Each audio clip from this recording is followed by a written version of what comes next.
Who do I credit for where I am today?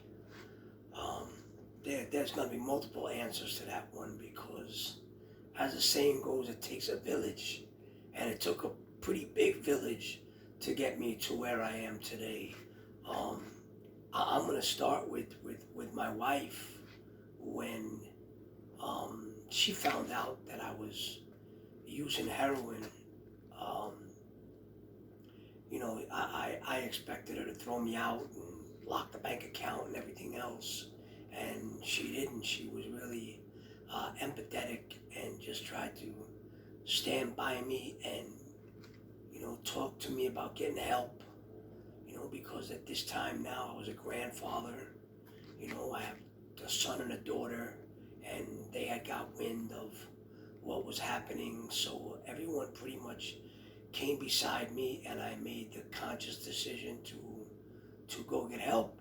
Um, Started out in a rehab, um, 30-day rehab, uh, and then they put me in a methadone program, which they say once you're on methadone, you don't get off it, and that's not the truth. I stayed on it for 5 years.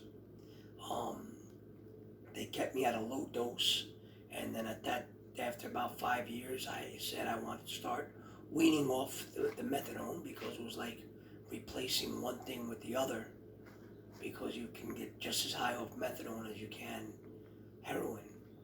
So I got my doctor to wean me off the methadone. And again, my church was involved in holding me accountable. They always made sure that I was checked. They checked in, make sure I was going to meetings.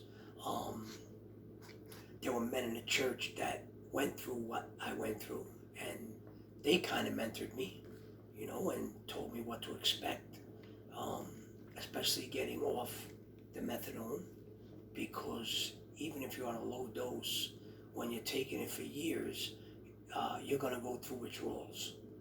And that was my biggest fear. And thankfully, the withdrawals were minor because I was on such a low dose.